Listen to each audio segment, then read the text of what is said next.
Okay. So let's start with thermodynamics and thermochemistry. See, now in this chapter, we will be interested in all the energy related discussions. Okay.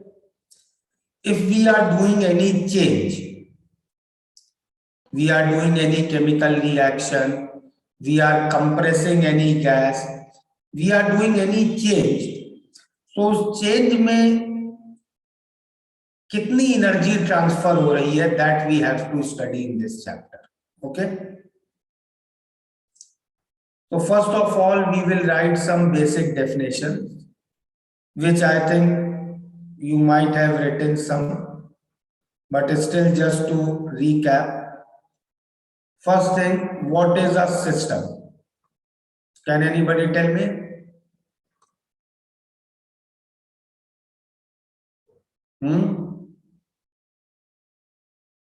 You can unmute yourself.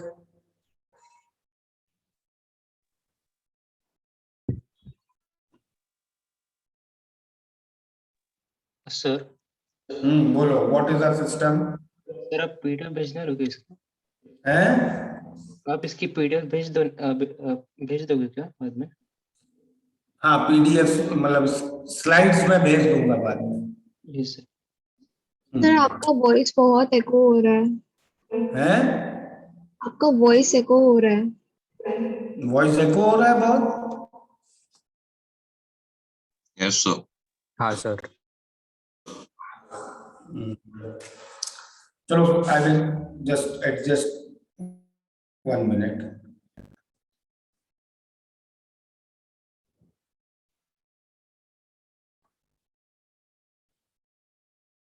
Now is it better?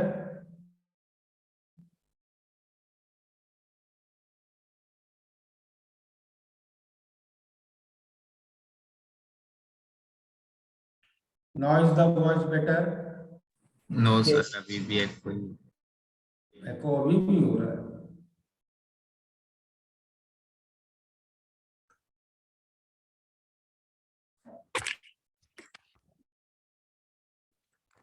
Now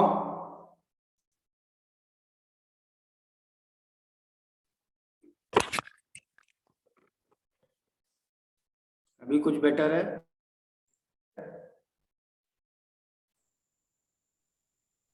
yes sir, you can continue. Okay. So I will keep camera off. उससे शायद net का थोड़ा problem है. Okay. So anybody will tell me what is a system?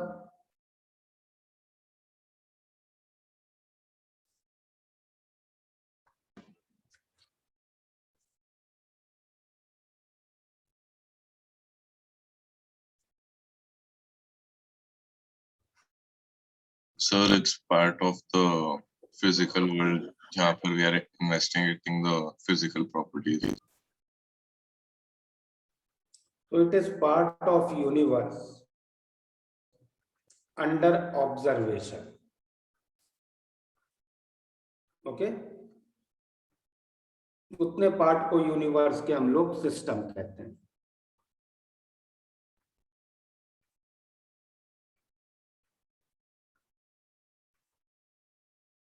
Surrounding क्या है?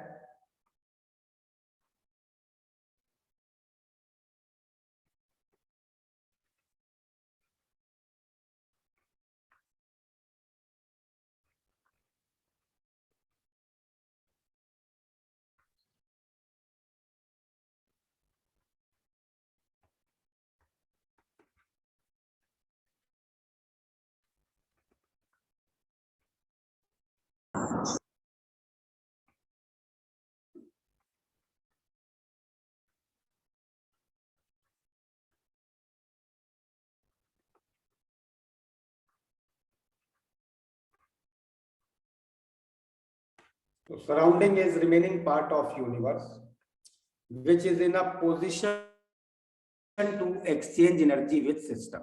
ठीक है? और सिस्टम और सराउंडिंग के बीच होगी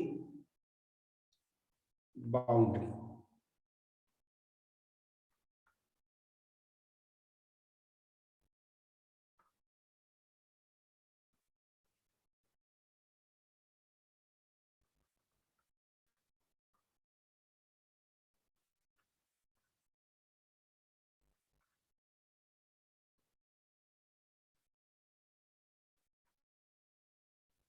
ओके, अब बाउंड्री में हम लोग क्या क्या क्लासिफिकेशन कर सकते हैं?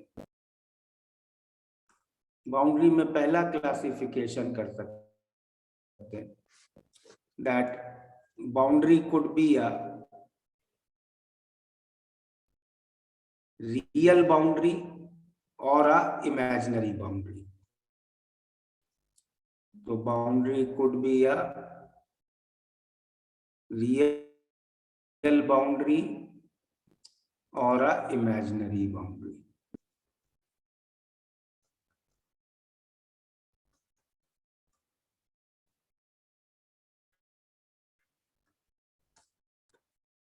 क्या डिफरेंस है इनमें? इमेजिनरी बाउंड्री अगर होगी तो सिस्टम और सराउंडिंग के बीच मैटर एक्सचेंज हो सकता है.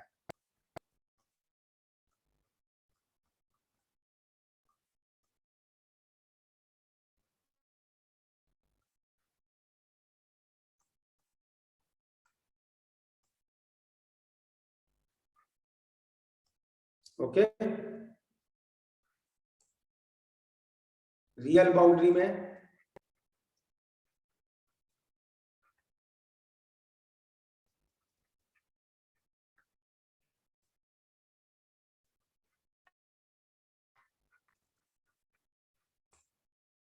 ये क्लियर है सबको? Yes, sir. Yes. Yes, sir. Real boundary को फर्दर हम लोग कैसे क्लासिफाई कर सकते हैं, कोई बता सकता है?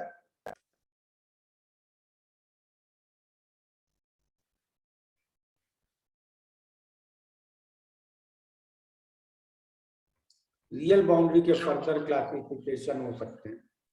Sir, fixed or movable. Very good. और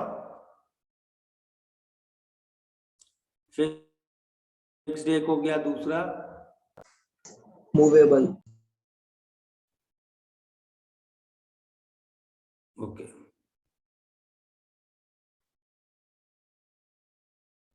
तो इसको ऐसे बोलते हैं कि real boundary can be a rigid boundary और अ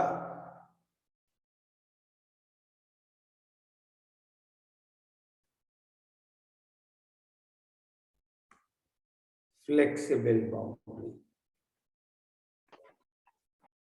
ठीक है, सर आप फर्स्ट स्लाइड पे जा सकते हो, स्क्रीनशॉट लेना था.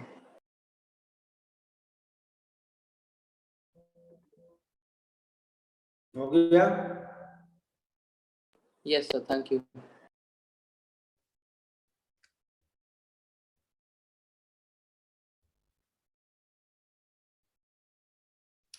अदर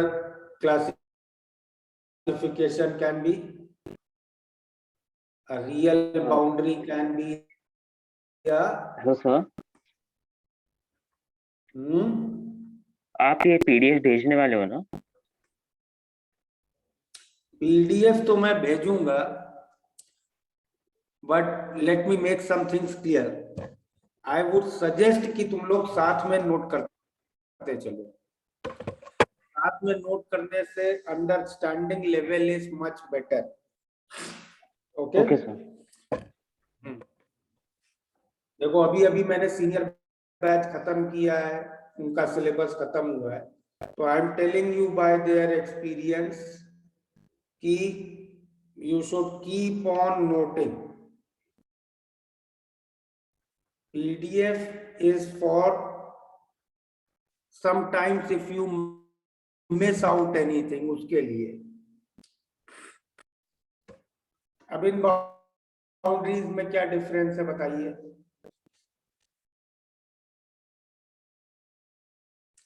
देखो, सिस्टम और सराउंडिंग के बीच जब एनर्जी एक्सचेंज होती है तो वो दो फॉर्मेट्स में होती है. क्या है वो दो formats?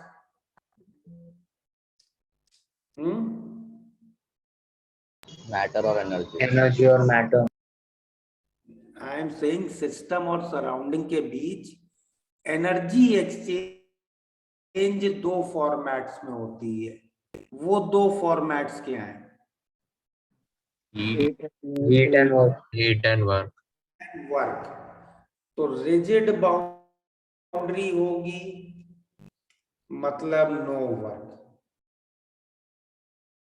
Energy exchange in form of work is not allowed. Adiabatic boundary होगी no heat transfer, means no energy exchange in form of heat allowed. Diathermic boundary होगी heat transfer will occur, मतलब energy exchange in form of heat can happen. Flexible boundary होगी work can happen, work can occur. तो energy exchange in form of work allowed होगा। Okay, so now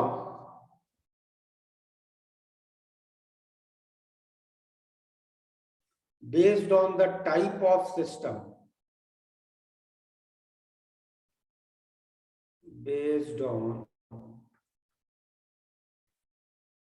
the type of boundary, sir आप rigid और flexible का example दे सकते हो? अब दे रहा हूं, सारे एग्जाम्पल्स अभी दूंगा।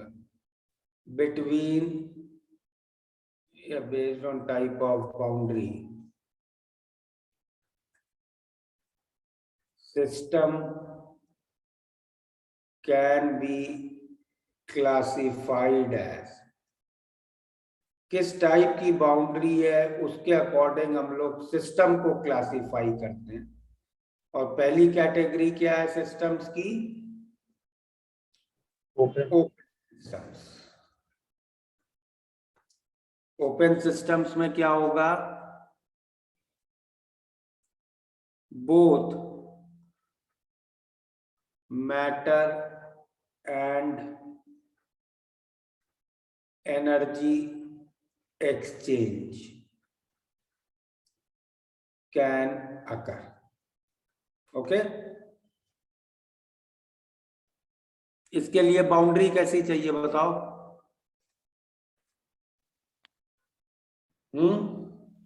फ्लेक्सिबल।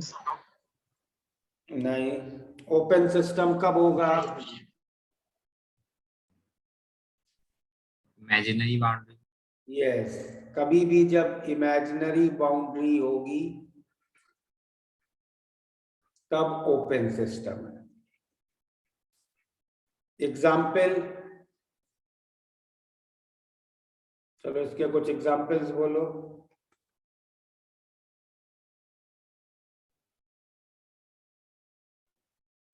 एक रूम विथ विंडोज ओपन, तो विंडो की लोकेशन पे तो हम बाउंड्री को बस इमेजिन कर रहे हैं ना। रूम के अंदर की एयर और रूम के बाहर की एयर में कोई एक्चुअल बाउंड्री नहीं है। Okay,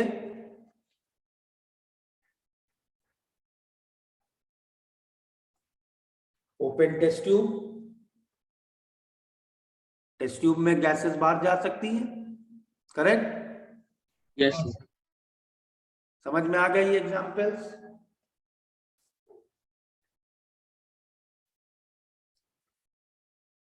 Sir, could you please show last slide? Sir last ride में थोड़ा रुक।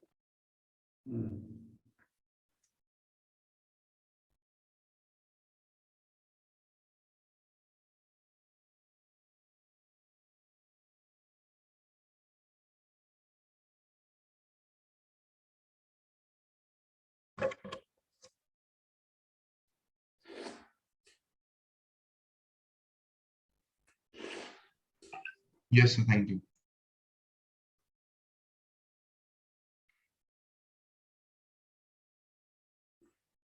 सेकेंड होते हैं closed systems.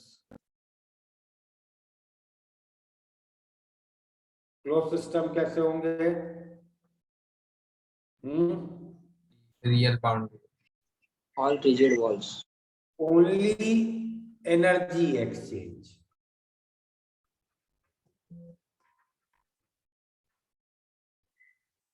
No matter exchange, mass नहीं एक्सचेंज होगा, सिर्फ एनर्जी। ओके, कैसी बाउंड्री चाहिए इसके लिए, कौन बता रहा है मुझे? Diathermic. Rigid bound.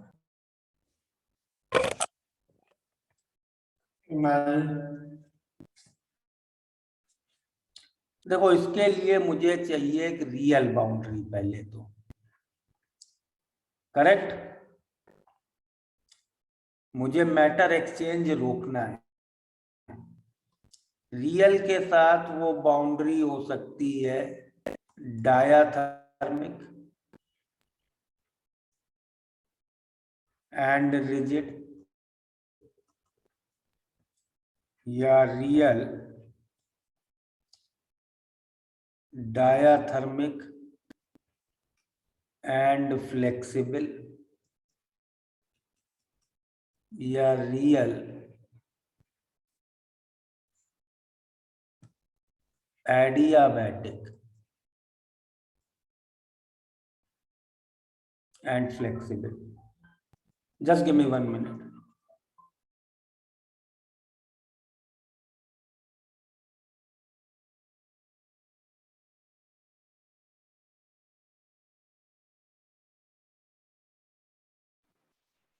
Sir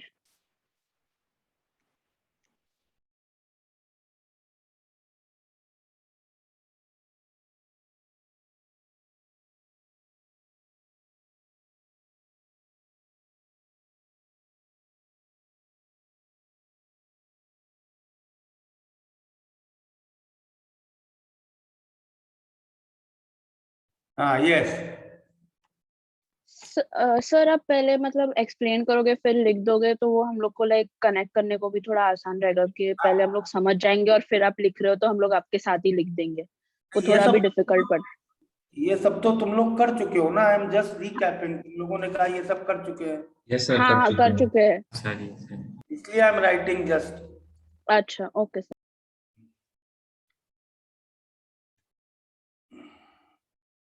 example दो सबके।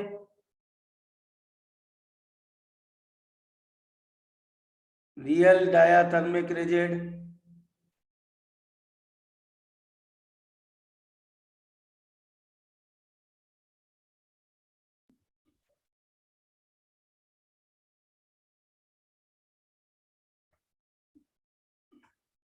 कोई एग्जाम्पल दे रहा है?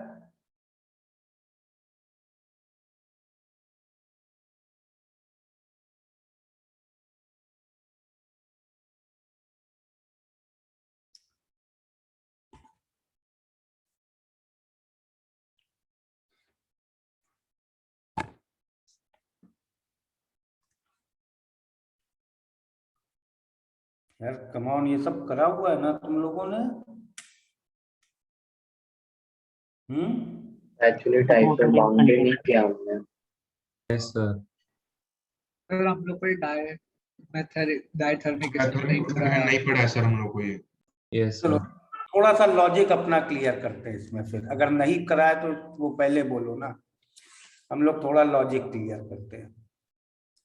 मैंने तुमसे क्या बोली, एक पहली चीज, सिस्टम और सराउंडिंग के बीच एनर्जी एक्सचेंज के क्या क्या तरीके हैं, बताओ।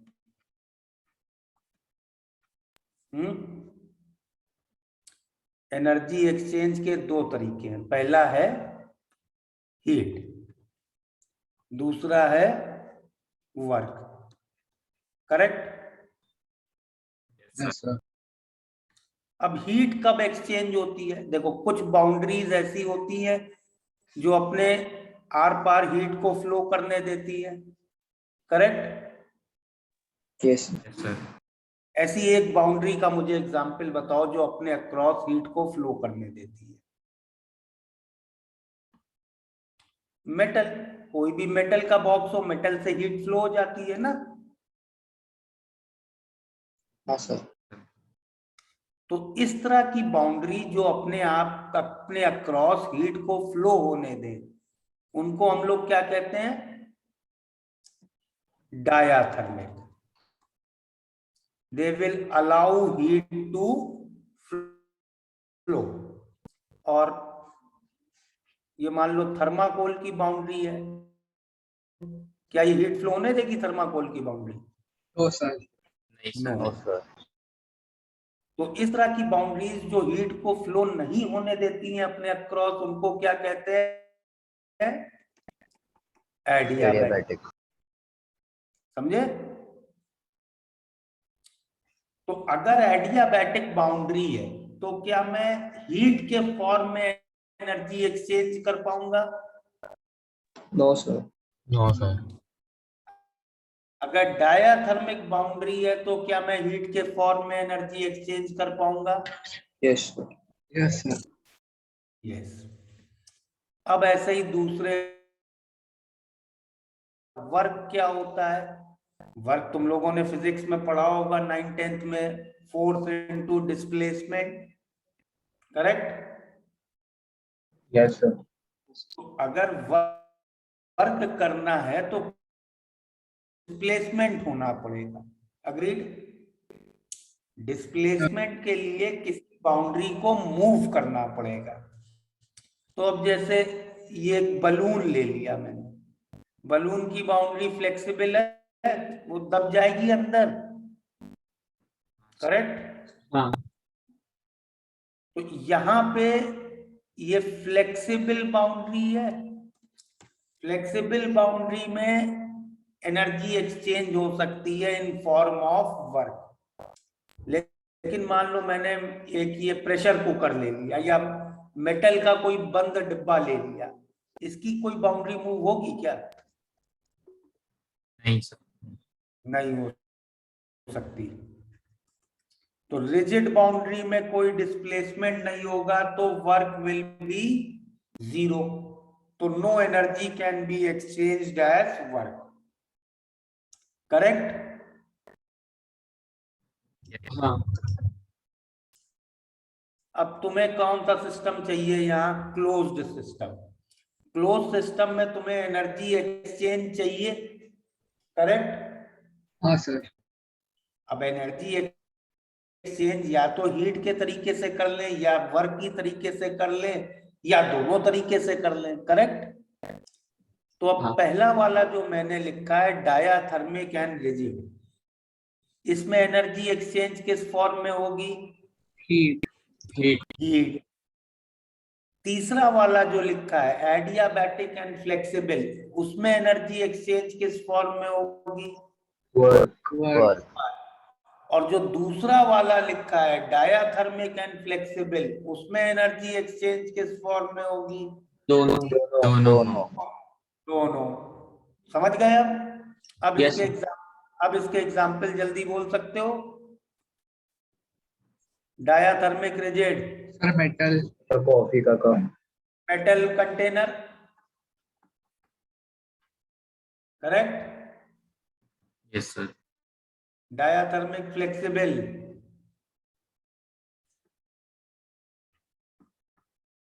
metal container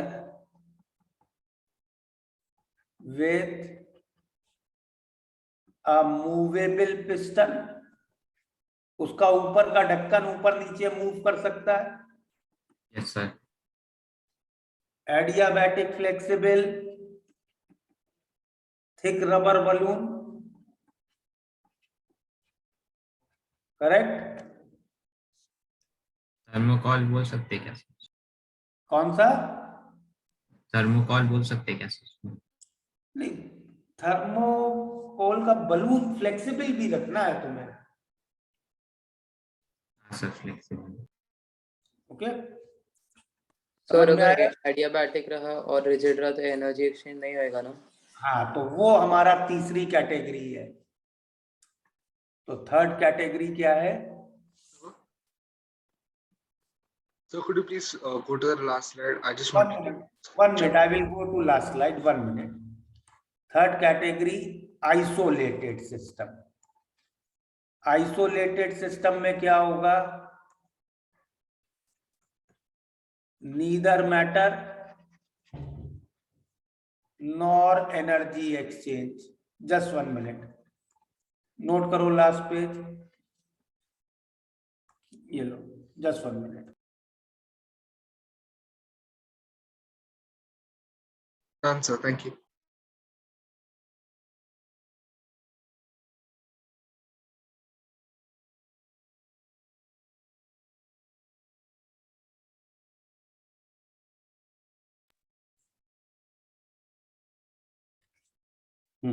तो इसके लिए कैसी बाउंड्री चाहिए होगी हम लोगों को, बताओ। अब तुम बताओ। Adiabatic rigid. रियल पहले, तो real, rigid and adiabatic. Example, thermos flask, ice box, correct.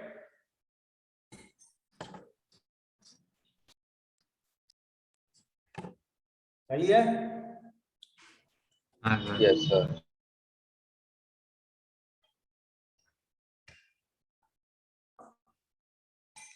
तो थर्मो की सबसे पहली प्रॉब्लम शुरू करने से पहले हम लोग माइंड में क्लियर करेंगे कि भाई सिस्टम क्या है, कैसा सिस्टम है, कैसी बाउंड्री है, उस हिसाब से प्रॉब्लम में प्रोग्रेस करेंगे, ठीक है। तो सिस्टम सराउंडिंग बाउंड्री कैसे देखते हैं वो समझ में आ गया। Yes.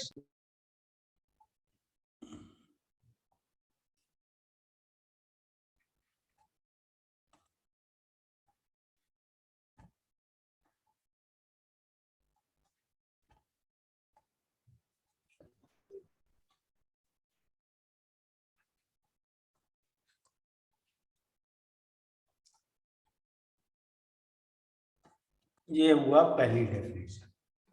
एक बार हम लोगों ने सिस्टम डिसाइड कर लिया, फिर क्या करेंगे, फिर हम देखेंगे सिस्टम के अंदर सब्सटेंस क्या है, ओके।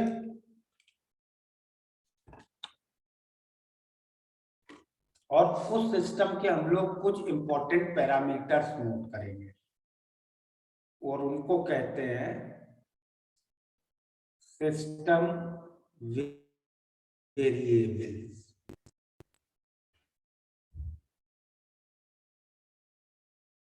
ओके, सिस्टम वेरिएबल्स क्या है।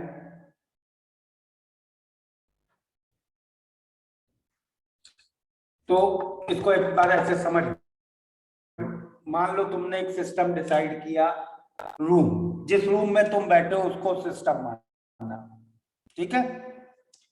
अब उस रूम की बाउंड्री क्या है बताओ। All. दीवार. Walls, floor, ceiling, window, door, ये सब मिला के बाउंड्री है, ठीक है।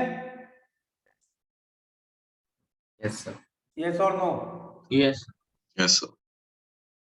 अब एक बार तुमने डिसाइड कर लिया कि ये मेरा सिस्टम है, अब इस पे तुम एक्सपेरिमेंट करोगे, इस पे मतलब तुम इसको ऑब्जर्वेशन में रखोगे कि भाई इस रूम का टेम्परेचर कितना है, अभी कितना है, 1 घंटे बाद कितना है, इस रूम में प्रेशर कितना है। तो ये सब चीजें जो मेजरमेंट करोगे, ये किसकी करोगे, रूम के अंदर जो सब्सटेंस है। रूम के अंदर क्या है, एयर है, कुछ सॉलिड मतलब टेबल होगी, चेयर होंगे, बेड होंगे। तो ये सब जो रूम के अंदर का जो सब सामान है, इसकी पूरी information that is called as system variable. मतलब इसको ऐसे लिखते हैं, the substance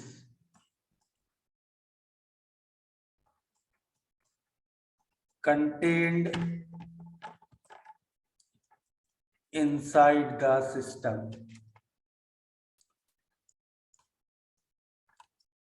is characterized by certain variables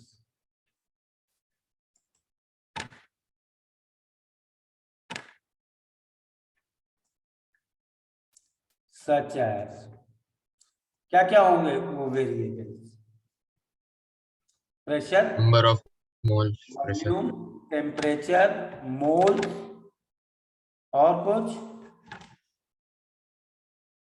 density, correct, viscosity, refractive index,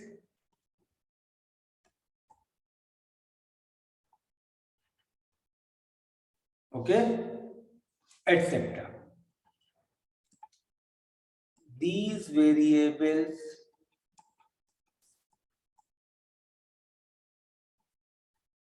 are called as system variables. Okay? Sir आपने विस्कोसिटी के बाद क्या लिखा है? Refractive index, mu.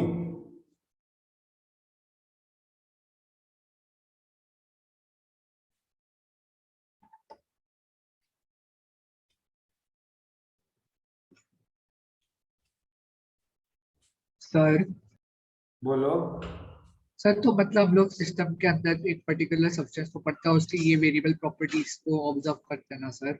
यस, इसी को तो थर्मोडायनेमिक्स कहते हैं कि सिस्टम के अंदर जो सब्सटेंस है उनकी हम ये प्रॉपर्टी देखते जाएंगे और ये देखेंगे कि टाइम के साथ कौन कौन सी प्रॉपर्टी बदल रही है, कितनी बदल रही है. तो बेसिकली सिस्टम वेरिएबल्स मतलब सिस्टम की प्रॉपर्टीज ना? यस, सिस्टम की वो प्रॉपर्टीज जो हम ऑब्जर्व कर रहे हैं. ओके. सर तो एनर्जी ट्रांसफर जब होगा तो ये प्रॉपर्टीज चेंज होगी? क्या? जब एनर्जी ट्रांसफर होगा तब ये प्रॉपर्टीज चेंज होगी ना? हाँ, वही तो हमें मेजर करना है कि भाई सर. एनर्जी ट्रांसफर से पहले टेम्परेचर इतना था, एनर्जी ट्रांसफर के बाद टेम्परेचर इतना हो गया. ओके. Yes sir. तो अब मेन चीज इसमें जो हमें पढ़ना है इस सेक्शन में, वो शायद तुम लोग कर चुके होगे कि नहीं बताना मुझे. System variables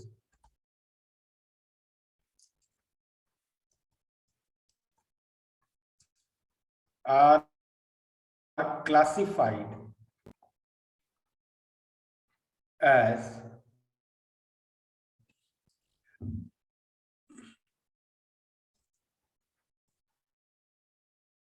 intensive variables or extensive variables.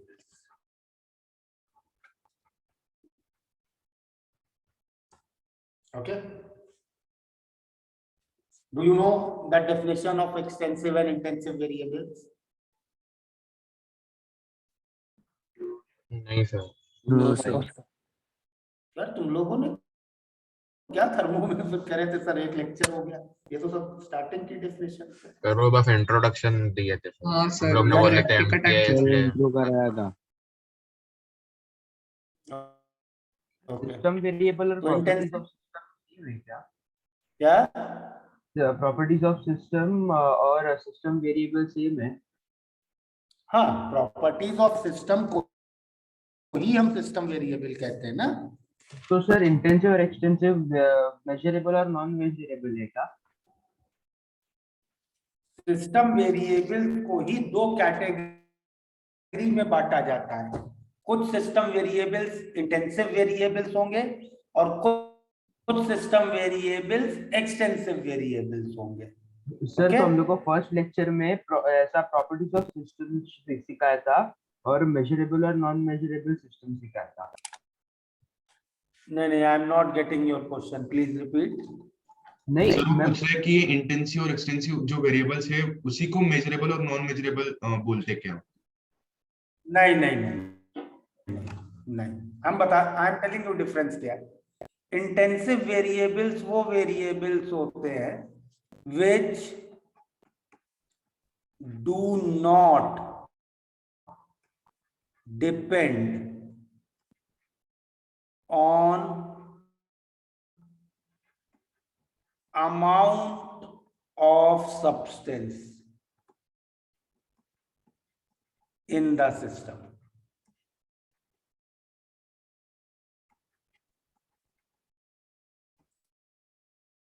एक गिलास पानी लिया और एक जग पानी लिया, पानी की डेंसिटी दोनों में सेम है कि अलग है? Same है। सेम है।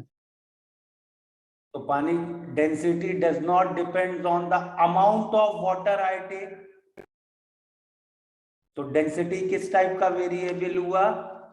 Intensive। Intensive.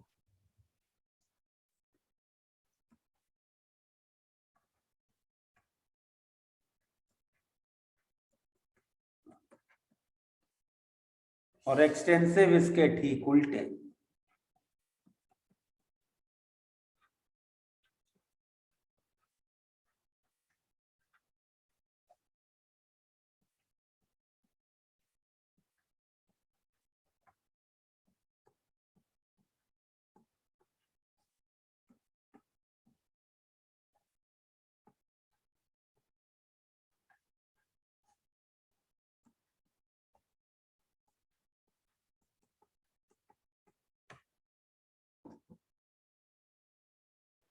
Sir, could you tell what is not additive? Additive, देखो तुम्हारे पास एक गिलास पानी है, ठीक है, और एक जग पानी है, दोनों में डेंसिटी वाटर की सेम है, करेक्ट? यस और नो? Yes, sir. अब तुम अगर इन दोनों वाटर को मिला दो एक बड़े बकेट में, तो क्या दोनों की नए वाटर का जो मिला तुम्हें उसमें दोनों की डेंसिटी को ऐड करोगे क्या? नहीं। तो इंटेंसिव वेरिएबल्स को ऐड नहीं कर सकते हो, समझ रहे हो? लेकिन अब दूसरी एक प्रॉपर्टी मैं लेता हूं, मोल्स। मोल्स तो अमाउंट पे डिपेंड करेंगे। हाँ सर। और मैं एक गिलास वाटर को एक जग वाटर से मिला दूंगा तो नया जो मिला मुझे उसके मोल्स, दोनों के मोल्स को ऐड करके लिखूंगा। Yes sir. तो एक्सटेंसिव वेरिएबल्स को ऐड किया जाता है, इंटेंसिव वेरिएबल्स को ऐड नहीं किया जा सकता है। समझ में आ गया difference? Yes sir. Yes, sir. Note कर लिया? Yes Correct. Yes sir. Sir, previous slide दिखा सकते हैं sir.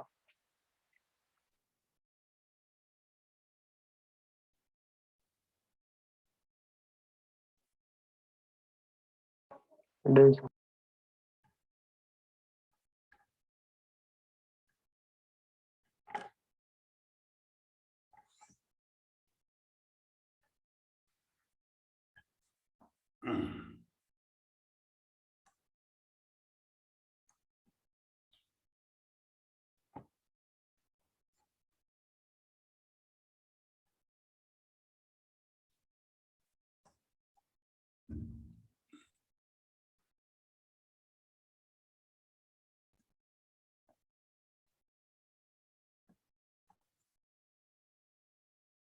यार को ऐसे करना है।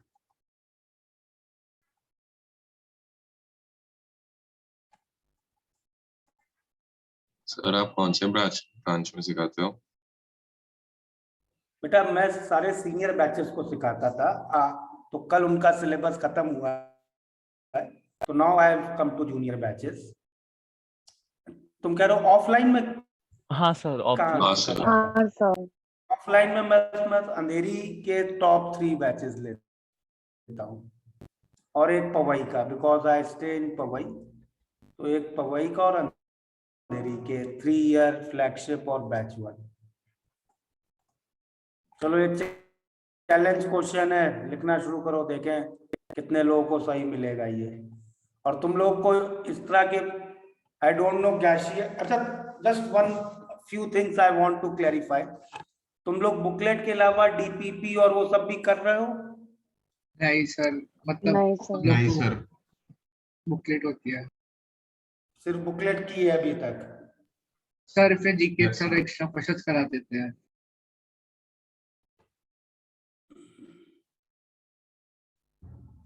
तुम लोग का पहले ग्रुप बनाएंगे, फिर start on that properly. तो क्या करना है हमको? अभी मैं बता रहा हूँ, अभी नोट करो इस क्वेश्चन को बस।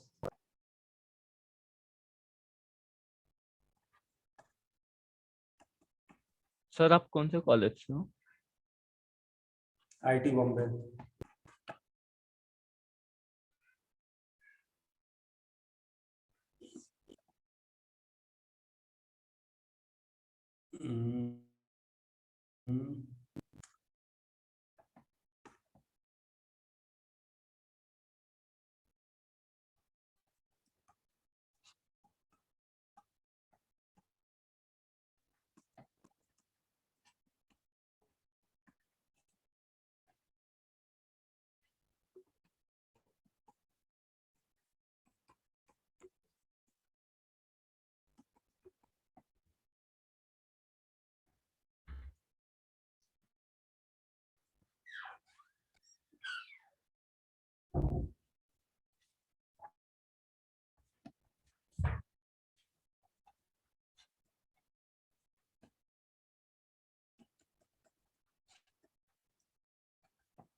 नोट कर लिए ये सारे? ये सर। तो इसमें तुम्हें करना क्या है वो अब देखो। Sir, could you please show last slide for 1 minute, please?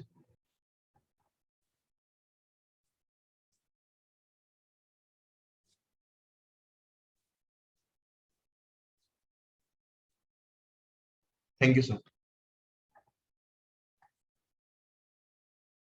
So in this problem you have to find x minus y,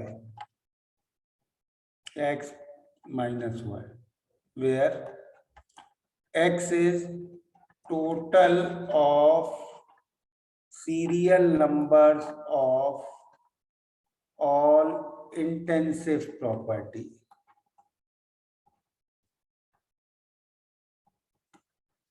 And y is total of serial numbers of all extensive property.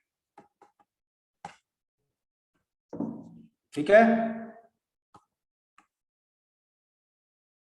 ये सारे clear है ना? क्या क्या लिखा है? Sir ion और EX क्या होते हैं? 7th है EX अपॉन EX, मतलब दो एक्सटेंसिव प्रॉपर्टीज का रेशियो क्या होगा। Okay, yes sir. तो सिमिलरली 8th क्या है? एक इंटेंसिव और एक इंटेंसिव प्रॉपर्टी का रेशियो क्या होगा। ओके,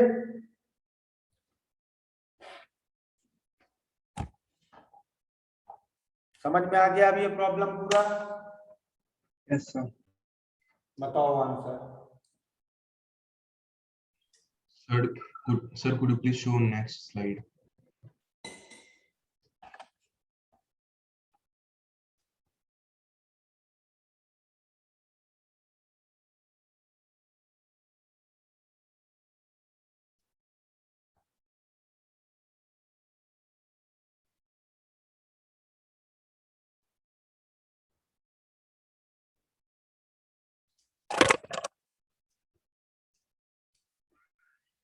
आया किसी को आंसर? सर आपने ये x is equal to total number of s क्या बोला सर अभी just? Serial number. Serial number, okay, thank you अब मान लो जैसे ये जो सीरियल नंबर है ना 1 to 16, इनको इनका टोटल। Yes sir. इंटेंसिव वालों का टोटल, एक्सटेंसिव वालों का टोटल, और फिर उनका डिफरेंस।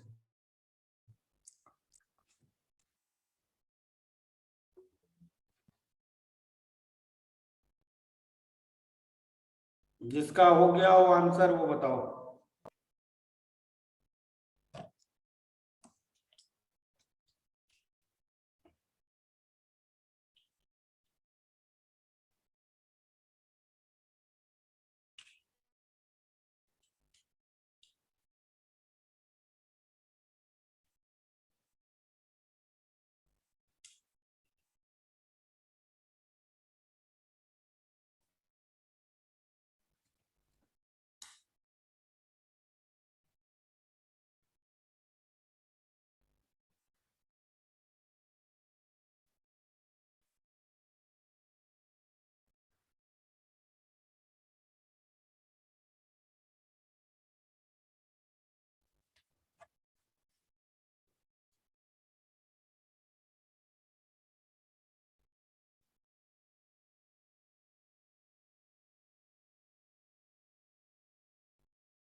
कोई बता रहा है answer? 2 minute.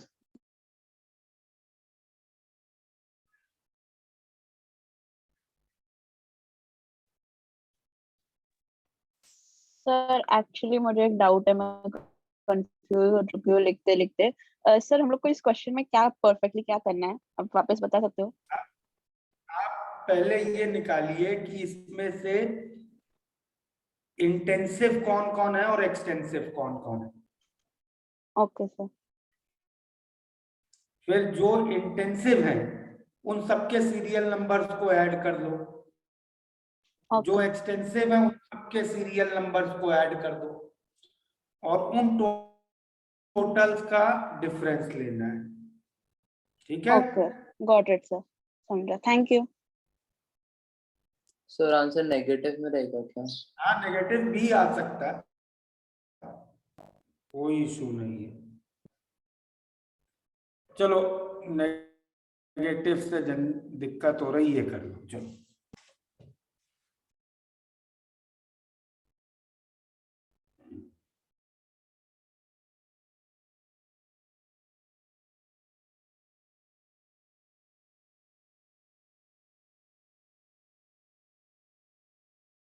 x plus y तो सब सम हो जाएंगे।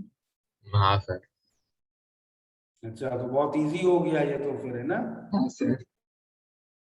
चलो x माइनस वाई रहने देते हैं।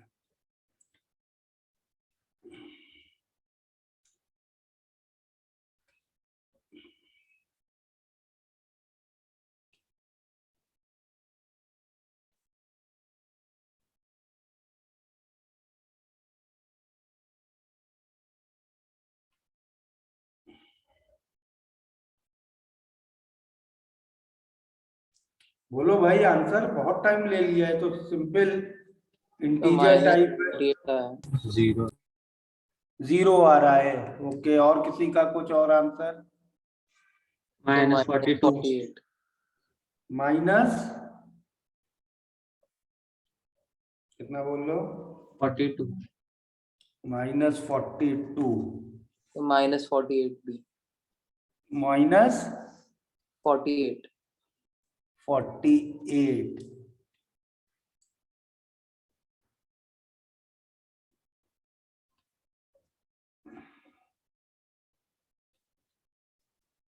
और किसी को कुछ आंसर आ रहा है? सर -44 -44।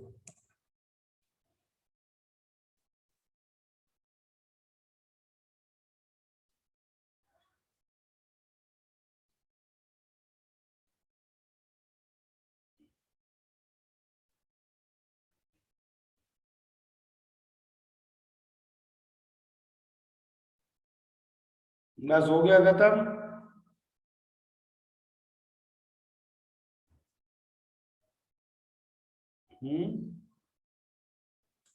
और कोई आंसर नहीं दे रहा है?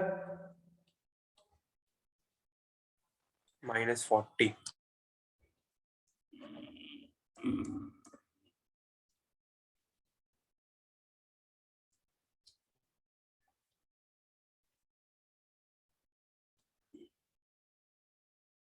सबने अटेम्प्ट, अच्छा चलो ऐसे छोड़ो, इसमें से बताना शुरू करो मुझे, इंटेंसिव कौन कौन है?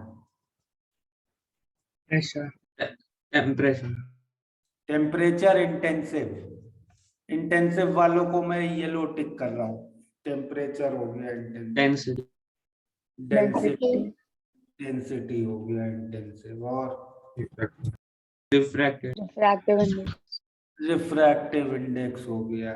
चलिए, और एक्सटेंसिव आपको नेक्स्ट 8:1, 8th वाला, ratio of to intensive, 10th1, 10th वाला, 16th, सर एक डाउट है, ना बोलो। तो टेम्परेचर इंटेंसिव कैसे, अगर पीवी इक्वल्स टू एनआरटी से देखा तो टेम्परेचर तो डिपेंड कर रहा है। भाई कोई उसको जवाब दे रहा है, इससे PV is equal to NRT से अगर मैं देखूं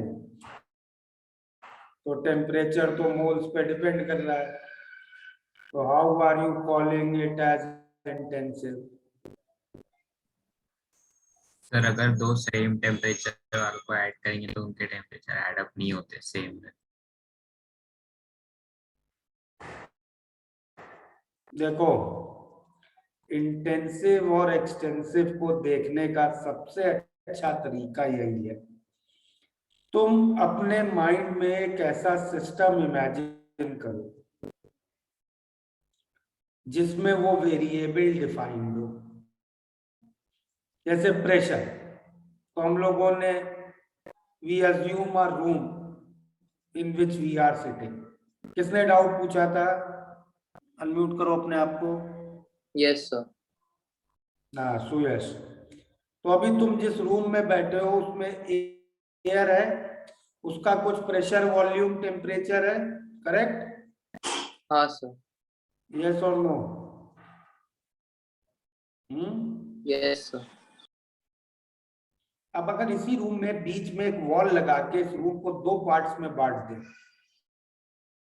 तो जो दो नए रूम बनेंगे उनका क्या प्रेशर अलग अलग हो जाएगा? तो सेम रहेगा। सेम रहेगा।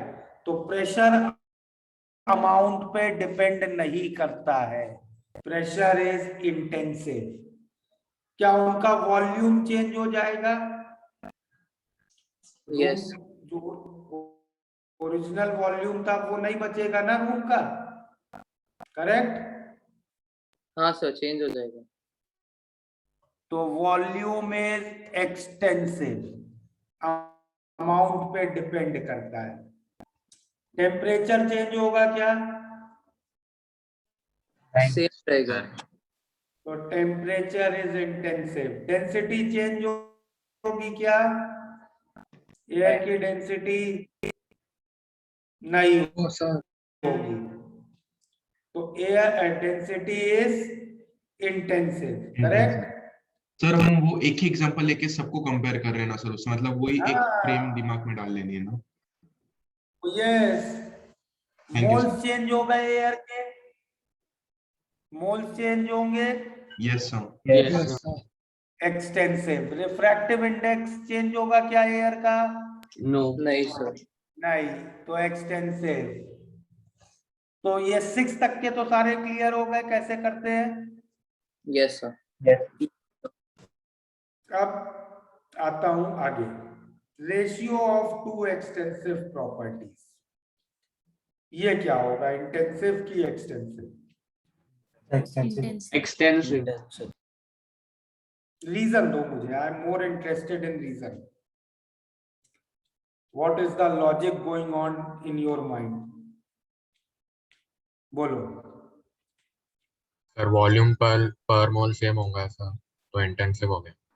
डेंसिटी का एग्जांपल। हाँ बेटा, एक एग्जाम्पल से किसी चीज को ट्रू नहीं बोल सकते।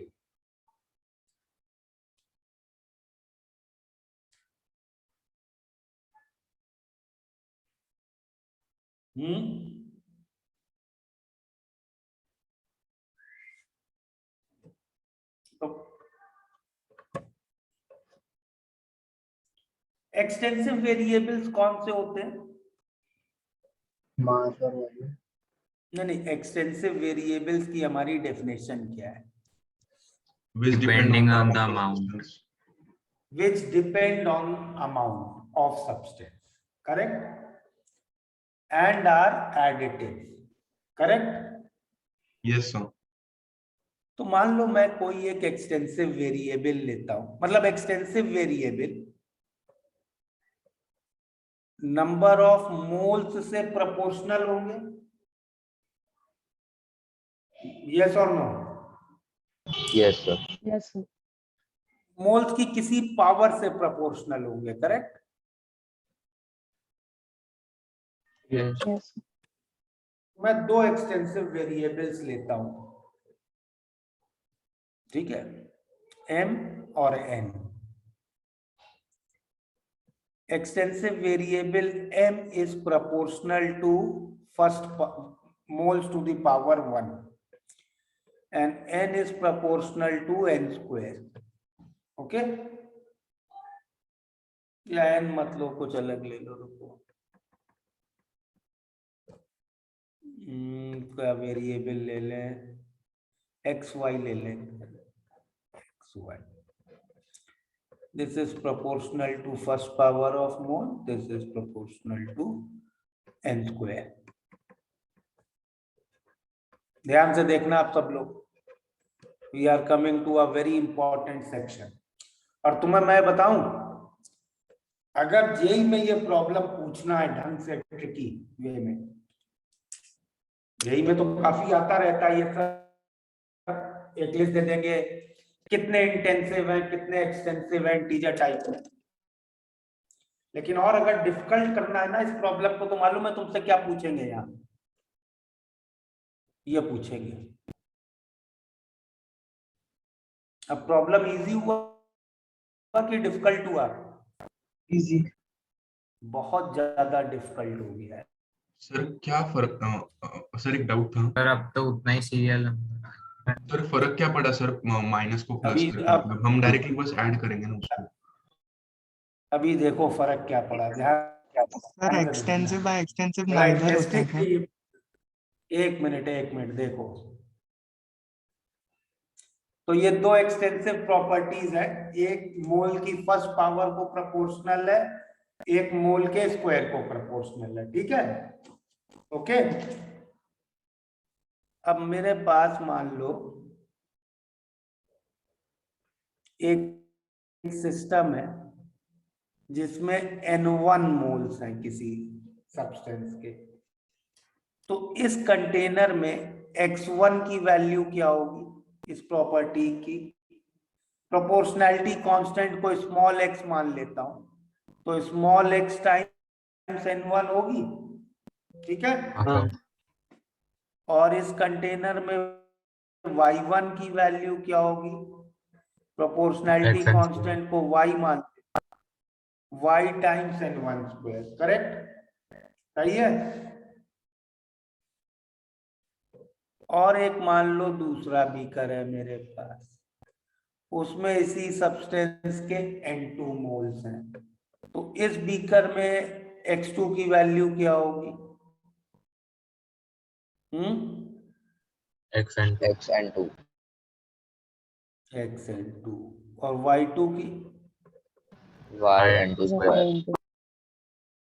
मैं इन दोनों कंटेनर को मिला के एक नया कंटेनर बना लेता हूं,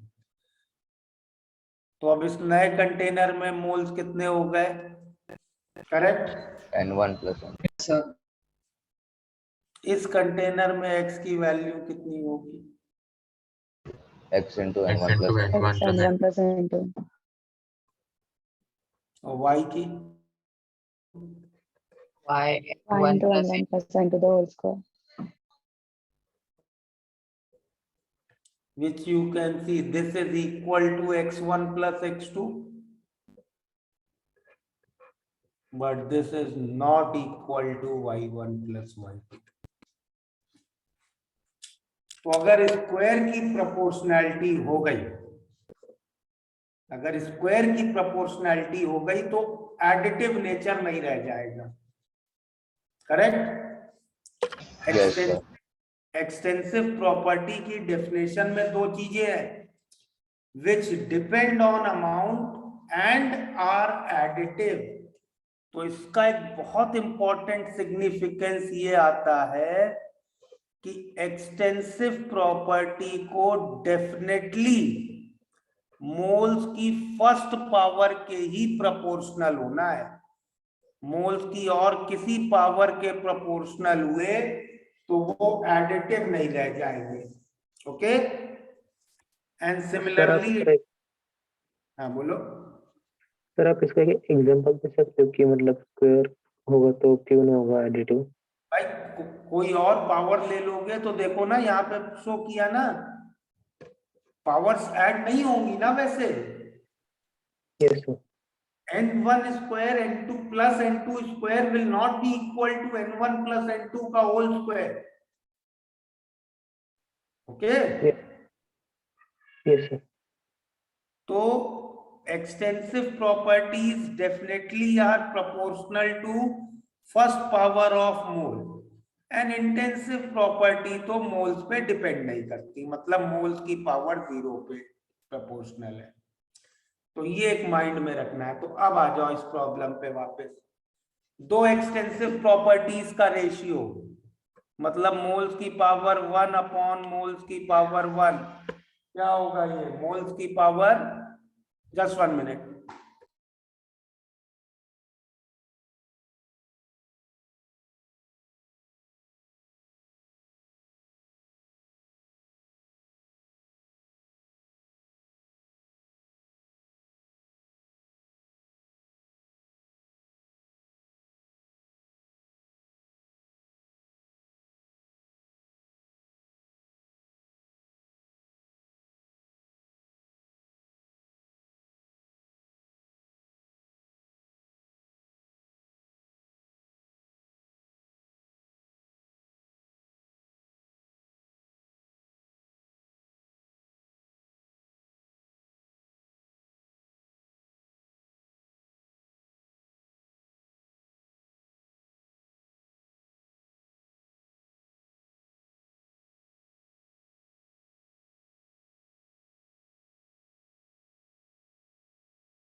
सॉरी, हाँ, तो what I was saying, n की पावर 1 अपॉन n की पावर 1 विल बी n की पावर 0, करेक्ट? यस। तो ये हो गया इंटेंसिव, येलो टिक। n की पावर 0 अपॉन n की पावर 0 विल बी n की पावर 0, ये भी इंटेंसिव। ये क्या हो गया, n की पावर 1 इंटू n की पावर 1 n स्क्वायर, क्या होगा ये? सर नहीं होगा, ये ना तो एक्सटेंसिव है ना इंटेंसिव है, ये एक्सटेंसिव इंटेंसिव की डेफिनेशन के बाहर ही हो गया, इसके लिए definition is not applicable. Okay, definition not applicable. तो ये ना तो एक्सटेंसिव में काउंट होगा ना इंटेंसिव में काउंट होगा। 11th n की पावर 0 इंटू n की करेगा ना, क्या ये एग्जिस्ट करेगा है ना ऐसा कुछ एक्सटेंसिव करेगा? नहीं, ऐसी प्रॉपर्टीज एग्जिस्ट करेंगी, लेकिन वो हम एक्सटेंसिव और इंटेंसिव की क्लासिफिकेशन के बाहर होंगी। जरूरी नहीं है ना कि हर सिस्टम वेरिएबल इन दोनों में क्लासिफाई हो। Okay, yes sir. 11th n की पावर 0 इंटू n की पावर 1, n की power 1 which is extensive, n की पावर 0 अपॉन n की पावर 1, n की power -1, definition not applicable. n की पावर 1 अपॉन n की पावर 0, टोटल n की power 1, extensive. Mass extensive, heat capacity extensive, specific heat capacity intensive. Sir last दोनों explain करो मेरे को। हाँ सर, लास्ट दोनों पता नहीं। कौन सा 15 16? हाँ सर, हीट कैपेसिटी। ओके, 15 16 देखिए, हीट कैपेसिटी क्या होती है? डेफिनेशन कि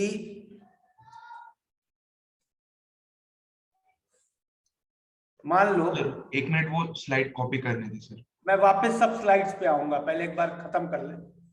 मान लो एक ये आयरन का ब्लॉक है, ठीक है? इस आयरन के ब्लॉक को मैंने हीट देना शुरू किया, और मैं तब तक हीट देना चाहता हूं जब तक इसका टेम्परेचर 1 डिग्री सेंटीग्रेड बढ़ जाए। तो इसका टेम्परेचर 1 डिग्री सेंटीग्रेड बढ़ाने के लिए जितनी हीट चाहिए उसको कहते हैं हीट कैपेसिटी। समझ में आया? किसी भी चीज का टेम्परेचर 1 डिग्री बढ़ाने के लिए जितनी हीट चाहिए, that is called as heat capacity. Okay,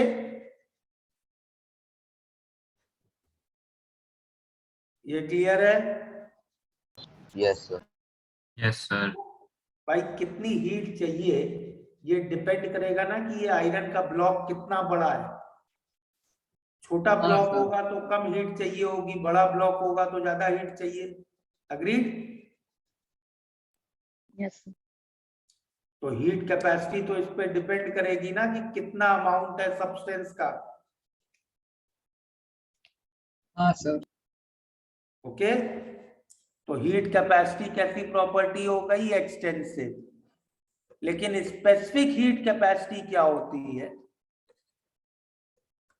specific heat capacity होती है कि 1 मोल या 1 ग्राम, जनरली इस चैप्टर में हम लोग 1 मोल लेंगे, तो 1 मोल आयरन का 1 डिग्री टेम्परेचर बढ़ाने में कितनी हीट चाहिए?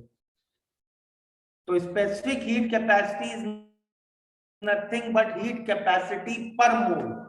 तो अब अगर मैं 1 मोल टेम्परेचर 1 डिग्री बढ़ाने के लिए कितनी हीट चाहिए ये फाइंड कर रहा हूं, तो इस नंबर पे इससे तो फर्क पड़ेगा ही नहीं ना कि आयरन का ब्लॉक मैंने कितना बड़ा ले रखा है। समझ में आया?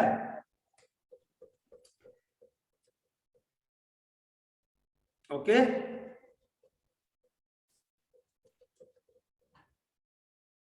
क्लियर है ये? हाँ सर। अब चलो, अब समझ में आया मैं ये क्यों कह रहा था x + y बहुत टफ हो जाएगा? क्योंकि अगर प्रॉब्लम ये पूछ लेगा ना फाइंड x प्लस वाई, तो सबको लगेगा अरे यार ये तो बहुत इजी क्वेश्चन है, ये तो गलती से पूछ लिया गया, सारे सीरियल नंबर का टोटल ही करके बस लिख देना है। फिर हर कोई अटेम्प्ट करेगा और हर कोई 1 से 16 तक सब सम करके लिख देगा। x माइनस वाई पूछा गया तो कई लोग छोड़ देंगे प्रॉब्लम कि अरे बीच में क्या पूछ लिया है, समझ में नहीं आ रहा, they will leave. x plus Y पूछ लिया, हर कोई अटेम्प्ट करेगा और 1 से 16 तक का सम लिख देगा, because this is a important point जो कई लोग को मालूम ही नहीं होगा और कई लोग याद ही नहीं रखते। तो यहाँ तक ये एक्सटेंसिव इंटेंसिव वाला पार्ट क्लियर है। Second Yes, sir. Section, second definition, Yes, sir. Page number दे देते हैं 7। अब जो जो पेज नोट नहीं हुए कर लो, उस पर मैं रुक Sir. जाऊंगा। 7 8 हो गया, Yes, sir. Page 7, page 8, page 9। ये बाकी सर। इम्पोर्टेंट क्वेश्चन है, रिवीजन में हमेशा रिवाइज करना।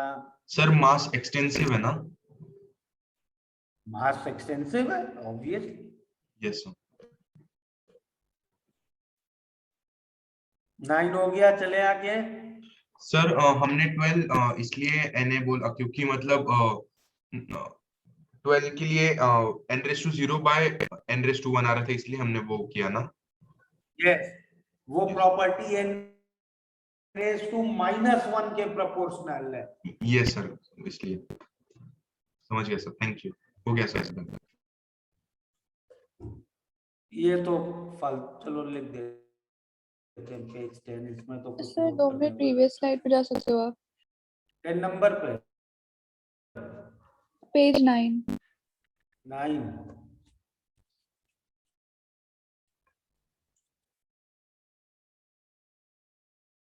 Done sir, thank you.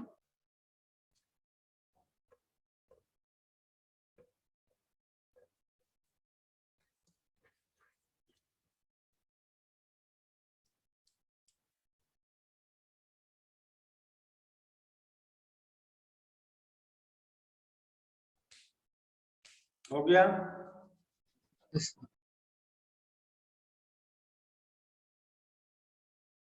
Yes sir.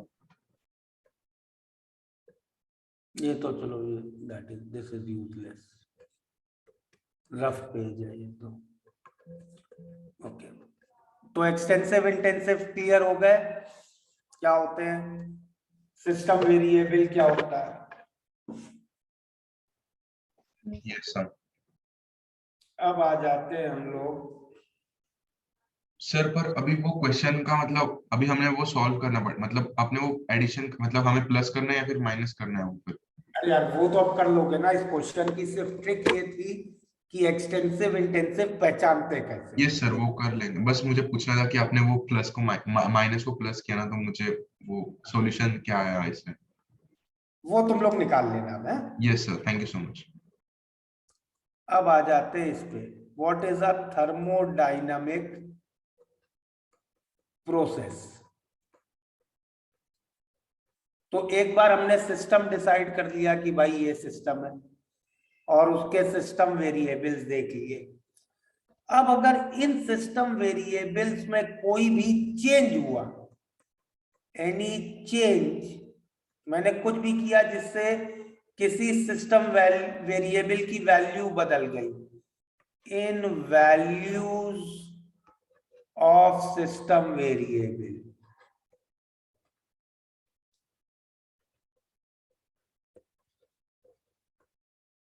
Okay, उसको हम कहते हैं थर्मोडायनामिक प्रोसेस। हमने एक बलून को दबा दिया, बलून के अंदर की एयर का प्रेशर चेंज हो गया, correct? Yes, sir. Yes, sir. Yes, sir. It is a thermodynamic process. हमने प्रेशर कुकर में पानी भर के उसको हीट किया, अंदर पानी का टेम्परेचर बदल गया, this is a thermodynamic process. ठीक है? Yes, sir.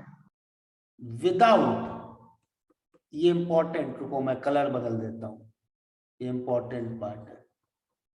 Without changing the identity of substance in the system. तो सिस्टम के अंदर जो सब्सटेंस है उसकी आइडेंटिटी नहीं बदलनी है। ओके, मतलब समझ लो इसका। यस हाँ सर। मेरे पास एक बलून के अंदर हाइड्रोजन गैस है, मैंने उसको दबाया, हाइड्रोजन गैस का प्रेशर बदल गया, लेकिन हाइड्रोजन गैस ही है। करेक्ट? Yes sir. मैंने एक प्रेशर कुकर में पानी भरा, पानी को गर्म किया, पानी का टेम्परेचर बढ़ गया, बट पानी पानी है। आइडेंटिटी नहीं बदलनी है, बॉन्डिंग नहीं बदलनी है। मेरे पास एक गुब्बारा है, उसके अंदर अमोनिया गैस है। मैंने ऐसा गुब्बारे को दबाया कि गुब्बारे के अंदर की अमोनिया ब्रेक होके हाइड्रोजन बना लिया उसने। Now it is not a thermodynamic process because I have changed the identity of substance. Okay? मैंने प्रेशर कुकर में पानी भरा, उसको गर्म किया, इतना गर्म कर दिया कि water becomes steam. Now it is not a thermodynamic process because I have changed the identity of substance. I have changed liquid water to gaseous water. Okay? तो जब जब आइडेंटिटी बदल जाती है तो उसको हम लोग क्या कहते हैं? Chemical reaction. Any change in value of system variables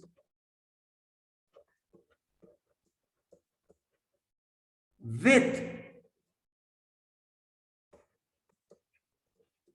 change in identity of substance। तो सब्सटेंस की आइडेंटिटी बदली तो वो हो गया केमिकल रिएक्शन। आइडेंटिटी नहीं बदली, सिर्फ सिस्टम वेरिएबल्स की वैल्यू बदली तो हुआ थर्मोडायनेमिक प्रोसेस। क्लियर है सर? आपने वो वाटर टू वाटर वेपर को आइडेंटिटी चेंज में क्लासिफाई किया है? हाँ, क्यों भाई? पर सर लिक्विड वाटर के बीच के फोर्सेस, एक मिनट सुनो तो, दो वाटर मॉलिक्यूल्स के बीच के फोर्सेस लिक्विड स्टेट और गैसियस स्टेट में अलग अलग होंगे ना? हाँ। कोई भी फोर्सेस बदले अगर इंटर या intra molecular, that is in chemical reaction. तो देखो, ये पार्ट हम लोग पढ़ेंगे थर्मोडायनामिक्स में और ये पढ़ेंगे thermochemistry. Is that clear? Yes sir. हाँ सर, तो मतलब आइडेंटिटी का मतलब स्टेट चेंज होना ना, या फिर मतलब सिर्फ स्टेट या आइडेंटिटी चेंज का मतलब किसी भी तरीके की बॉन्डिंग का चेंज, इंटरमॉलिक्यूलर, इंट्रामॉलिक्यूलर, किसी भी टाइप की बॉन्डिंग का चेंज हुआ, दैट इज आइडेंटिटी चेंज। ठीक है? हाँ सर, समझा। हाँ सर। तो थर्मोडायनेमिक्स और थर्मोकेमिस्ट्री के बीच का डिफरेंस बिल्कुल क्लियर है सर? बोलो सर, तो थर्मोडायनेमिक प्रोसेस है तो उसमें मतलब सिस्टम का कंप्रेशन या एक्सटेंशन किया तो भी उसकी आइडेंटिटी सेम रहेगी ना? हाँ, जब तक एक्सपेंशन कॉन्ट्रैक्शन कर रहे हैं मॉलिक्यूल में कोई फर्क नहीं आ रहा, that is thermodynamic process, identity same रहेगी। यस। ना हो गया नोट? Yes sir. तो अब हम पहले थोड़ा थर्मोडायनेमिक्स करेंगे थोड़े दिन, फिर थर्मोकेमिस्ट्री पे चलेंगे, पहले फर्स्ट लॉ ऑफ थर्मोडायनेमिक्स करेंगे, फिर फर्स्ट लॉ थर्मोकेमिस्ट्री में, फिर वापस थर्मोडायनेमिक्स में आएंगे, सेकेंड लॉ।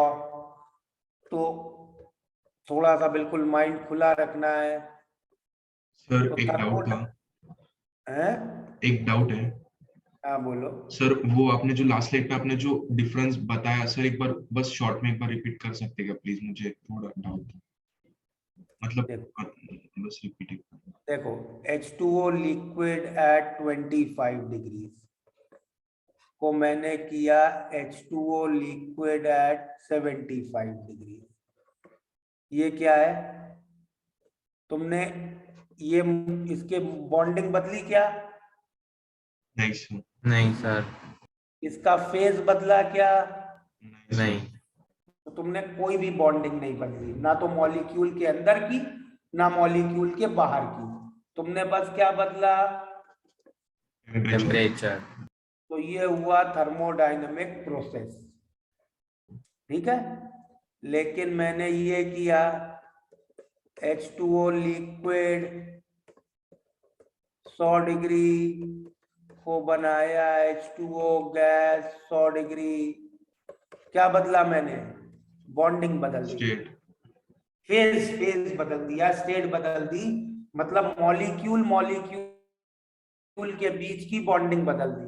समझ रहे हो? समझ ये गया क्या सर। हुआ? थर्मोकेमिस्ट्री। केमिकल लिया।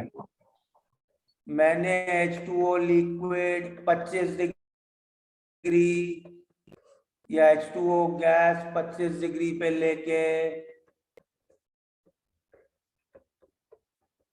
उसको बना दिया हाइड्रोजन गैस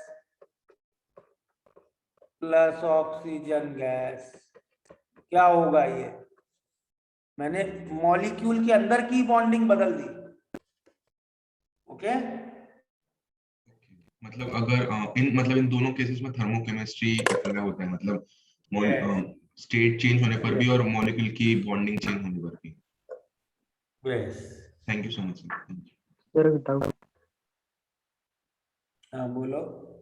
सर एक फर्स्ट एग्जांपल में H2O लिक्विड है 25 डिग्री सेल्सियस, तो 75 डिग्री सेल्सियस प्रो तो तब गैस में कन्वर्ट नहीं होगा?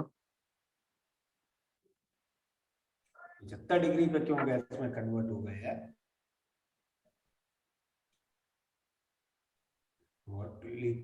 वाटर तो 100 डिग्री पे कन्वर्ट होगा ना गैस पे। हाँ yes.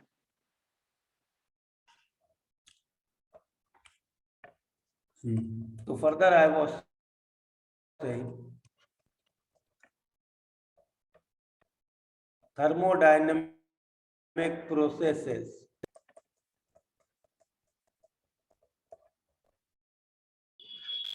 So can you go back once? ये नहीं, previous. Yeah, this one.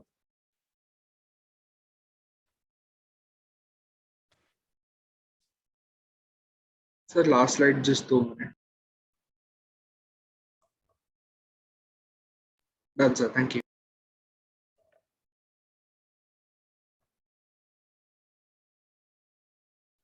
Yeah, done, sir, done. तो थर्मोडायनेमिक प्रोसेसेस को हम लोग कैसे क्लासिफाई करते हैं?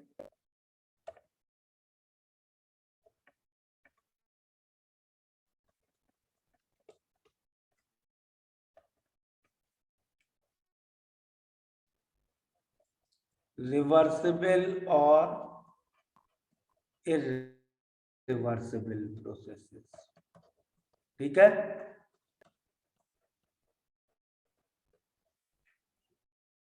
और बता सकता है डेफिनेशन?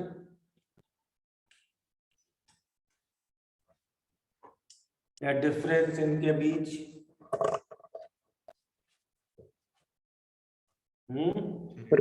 आइस, वाटर, एक एक करके। Yes. Irreversible process can be chemical reactions. Chemical reaction की तो कहानी छोड़ दी ना, अभी हम लोग सिर्फ अब थर्मोडायनेमिक्स में आ गए। सिर्फ थर्मोडायनेमिक प्रोसेस की बात कर रहे हैं। इरिवर्सिबल में डायरेक्ट चेंज होता है। इरिवर्सिबल में डायरेक्ट चेंज होता है, ओके। और रिवर्सिबल में स्मॉल चेंज होता है। Anybody else wants to sir add? Irreversible में प्रॉपर्टीज चेंज होती है, और रिवर्सिबल में नहीं होती। नहीं होती। तो इरिवर्सिबल में मैटर एक्सचेंज होता है और रिवर्सिबल में हीट।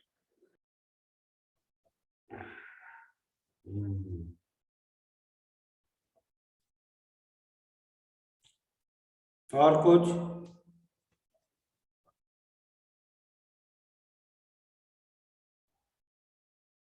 देखो तुम लोग को मालूम है ना ये जेई की पढ़ाई का तरीका क्या है?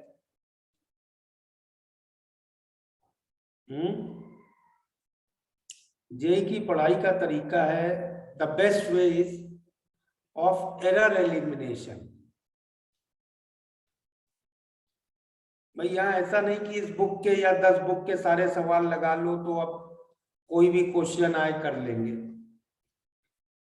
इसका ये तरीका है कि अपनी सारी गलतियां पहचान लो कि भाई ये चीजें गलत है। तो जब तक तुम लोग क्लास में डिस्कस नहीं करोगे, बोलोगे नहीं, तब तक जो माइंड में मिसकंसेप्ट और गलत चीजें बैठी हैं वो निकलेंगी नहीं। Therefore, I want students to participate first before I give the correct definition and logic. तुम्हें क्या लगता है रिवर्सिबल इरिवर्सिबल क्या है, क्या डिफरेंस है? रिवर्सिबल प्रॉपर्टीज ट्रू होती है और इरिवर्सिबल में सिर्फ इनिशियल और फाइनल में रहती है। अच्छा, ओके। रिवर्सिबल में प्रोडक्ट से रिएक्टेंट्स मिल सकते हैं वापस। रचित, तुमने फिर अपने माइंड में कंफ्यूजन की। तुम बोल थर्मोडायनेमिक प्रोसेस के बारे में रहे हो लेकिन लॉजिक दे रहे हो केमिकल रिएक्शन का। रिएक्टेंट और प्रोडक्ट केमिकल रिएक्शन में होते हैं, थर्मोडायनेमिक प्रोसेस में नहीं होते।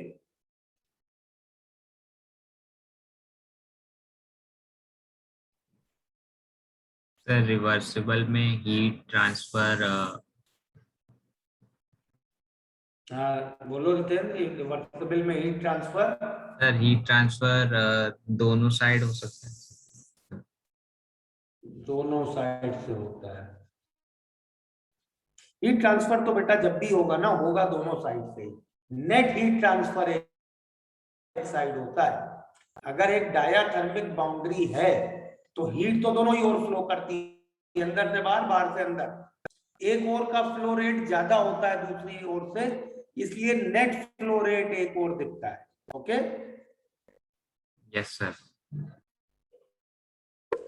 चलो अच्छा रुको, rather reversible process digressing much, में बहुत कम होता होगा। wait, let me change the direction of discussion. मेरे पास ये एक कंटेनर है, ठीक है। इसके अंदर कोई गैस भरी हुई है, आइडियल गैस, और उसके ऊपर रखा है ये पिस्टन। ये ढक्कन है, पिस्टन है जो कंटेनर में ऊपर नीचे मूव कर सकता है। और इसके ऊपर रखा हुआ है मैंने एक 1 kg का ब्लॉक, ठीक है।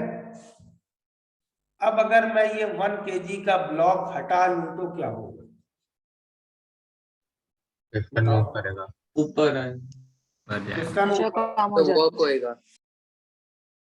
नहीं, वर्क हीट नहीं, मैंने 1 kg का ब्लॉक हटाया, कंटेनर में मुझे क्या होता हुआ दिखेगा? पिस्टन ऊपर जाएगा, पिस्टन ऊपर जाएगा, पिस्टन ऊपर जाएगा। सब लोग अग्री कर लो इस बात पे, पिस्टन ऊपर जाएगा? हाँ सर। हाँ सर। तो मान लो पिस्टन ऊपर आना शुरू हुआ और यहाँ आके रुक गया, ठीक है। तो ये इनिशियल स्टेट है, ये फाइनल स्टेट है। क्लियर? ये बताओ मुझे, ये रिवर्सिबल थर्मोडायनेमिक प्रोसेस है कि इरिवर्सिबल? रिवर्सिबल है ये। तो क्या है? This is reversible thermodynamic process. सही है? हाँ सर। हाँ सर। रीजन भी लिख लेते हैं ताकि कभी कंफ्यूजन ना हो अपने। बिकॉज क्यों है? रीजन बोलेगा कोई? सर हम लोग उसको प्रीवियस स्टेट पे ले जा सकते हैं, मतलब रिटर्न वापस वापस अगर 1 kg ब्लॉक डाला तो सर इजीली प्रीवियस स्टेट में लेके 1 minute somebody dictate in proper language the statement। कौन कर रहा है? the process the हाँ, original states can be the system can be reverted to its original state by only minor changes because the system can be returned to its original state। सही है? Bye क्या लिखूं? sir small changes नहीं यार, ढंग से कोई क्या लिखना चाहिए अब आगे? बाय इस एग्जाम्पल के रेलेवेंट बोलो ना। sir reversing the condition by putting, किसी ने बोला था ना ये 1 kg block on piston।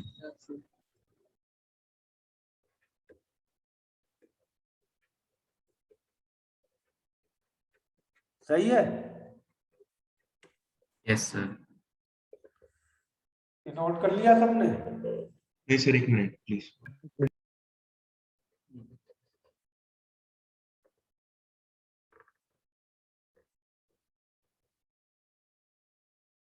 ये तुम लोगों ने पढ़ा था लास्ट जब इंट्रोडक्शन कराया था जीकेसीएस सर ने? सर नहीं सर। सर ऐसा एग्जाम्पल दिया था सर, लेकिन ऐसा रिवर्सिबल प्रोसेस नहीं बोला। रिवर्सिबल इरिवर्सिबल किया था ना शायद। हो गया नोट?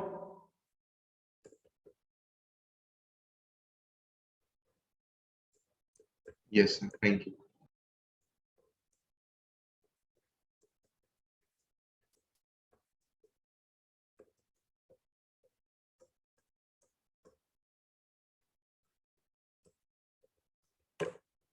नोट करिए।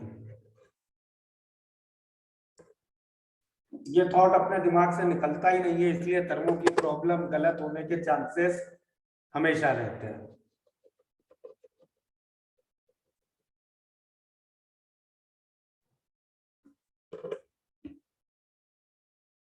सर मतलब ये जो आपने लास्ट लाइन लिखी, दिस इज द बिगेस्ट एक misconcept. Minute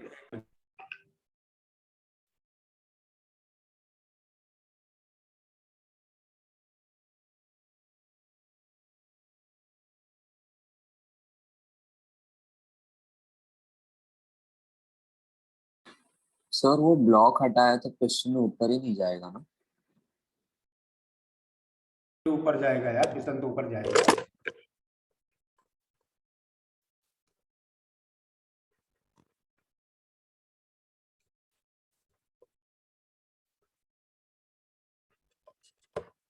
This is example of a perfectly irreversible process।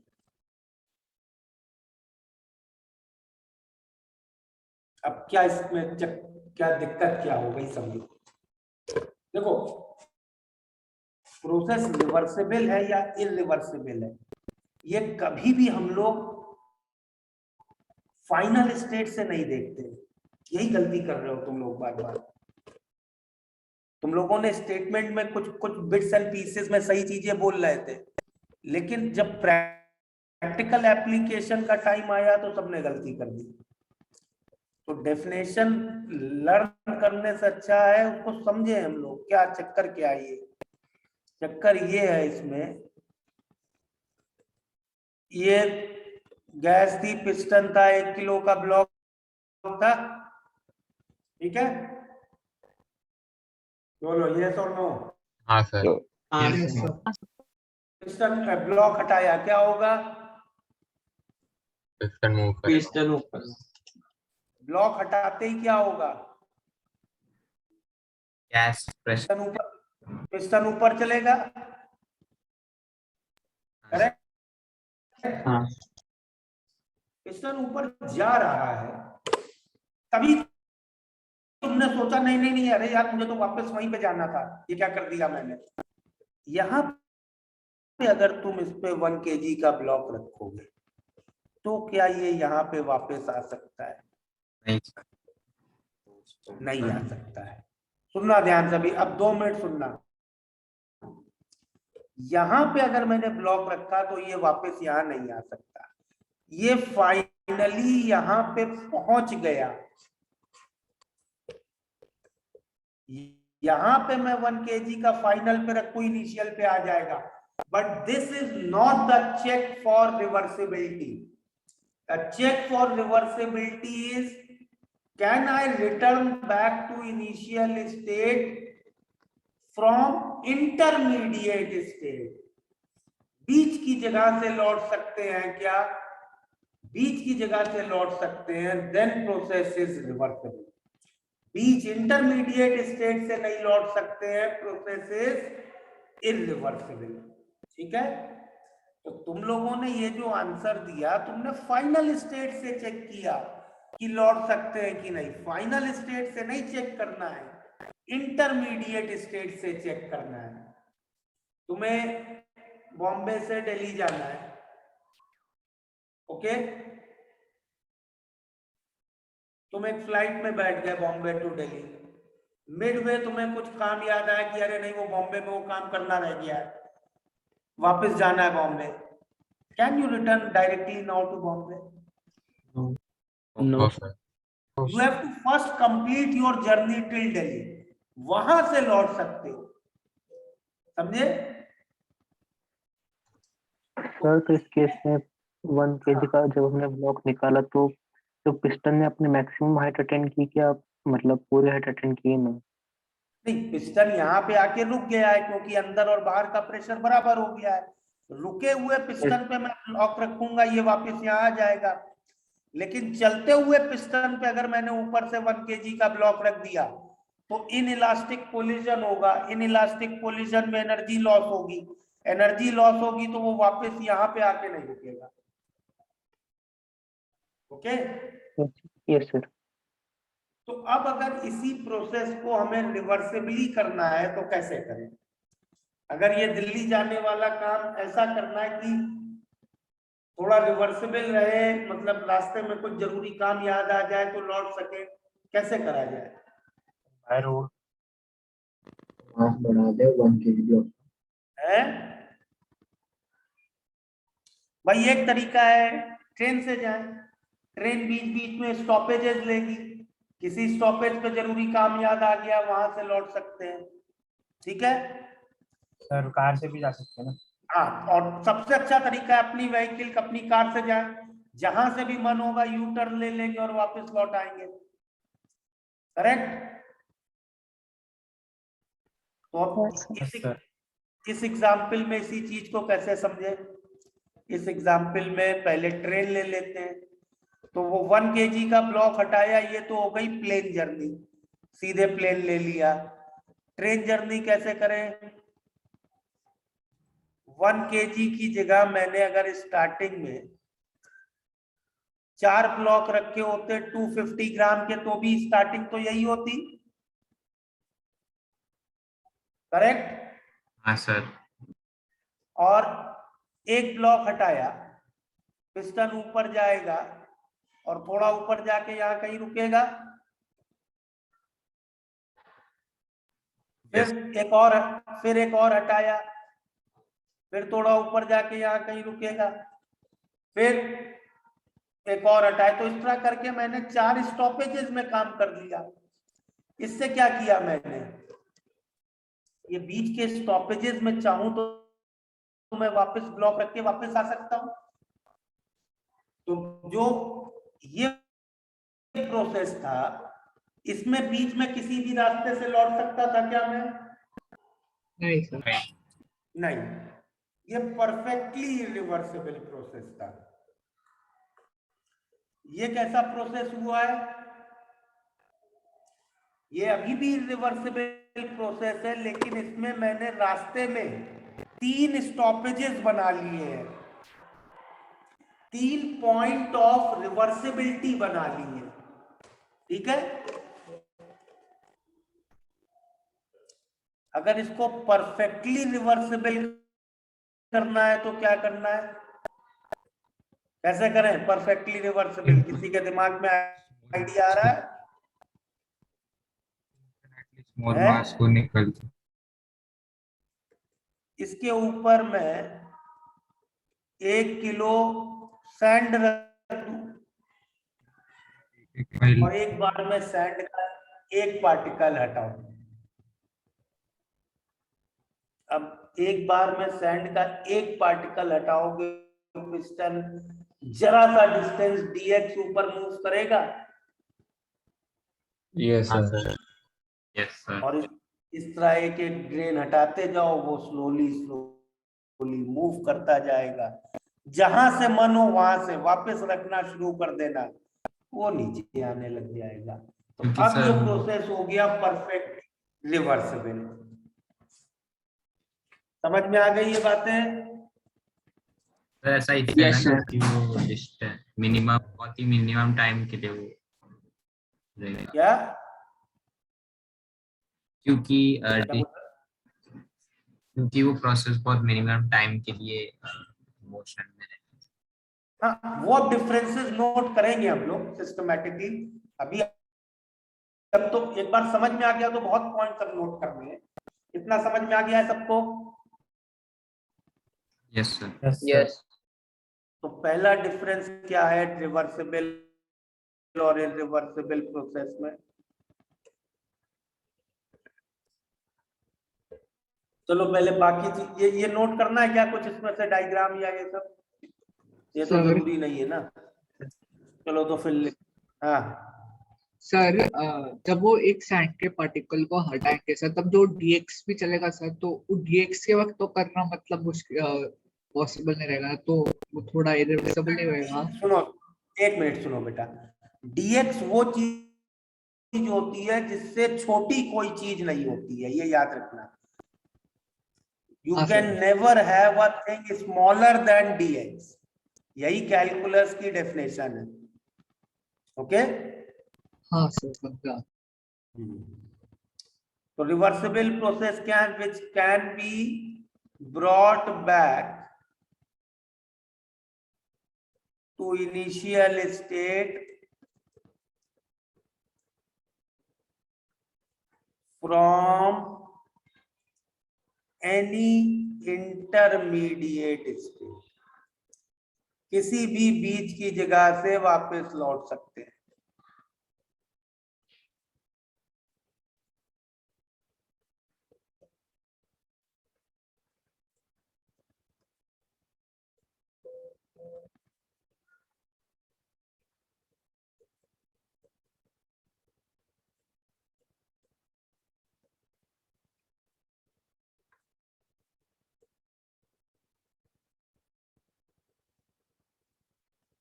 ठीक है? क्लियर? Yes sir. दूसरा डिफरेंस,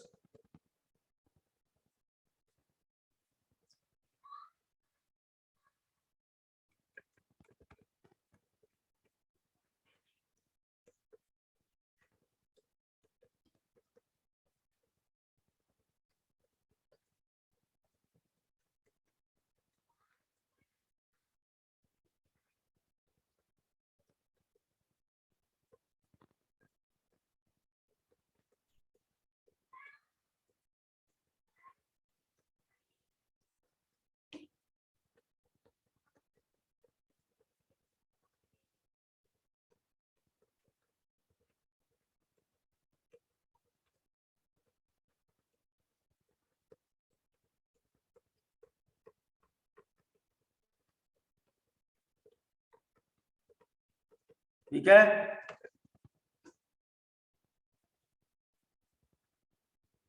देखो हर प्रोसेस को एक करने वाला फोर्स होता है और एक रोकने वाला। जैसे इसी केस में प्रोसेस क्या है, पिस्टन का ऊपर जाना। ये प्रोसेस करा कौन रहा है, पिस्टन ऊपर कौन ले जा रहा है भाई बताओ? गैस का प्रेशर। तो ड्राइविंग फोर्स यहाँ क्या है, गैस का प्रेशर। और पिस्टन को ऊपर जाने से कौन रोक रहा है, एटमॉस्फेयर का, एटमॉस्फेयर का प्रेशर और पिस्टन का वेट एक्सेट्रा। करेक्ट? इन दोनों के बीच डिफरेंस क्या है, इस केस में ये 1 kg के ब्लॉक का mass which is a finite force, finite difference. इस केस में वो डिफरेंस क्या होगा, उस 1 ग्रेन सैंड का मास जो तुम हटाओगे which is infinitely small. Correct? Clear? तो ये 2 डिफरेंस हो गए। आगे इसी को यहाँ कंटिन्यू कर लेते हैं, 2-3 point. One minute, I am coming back. Let me first completely write.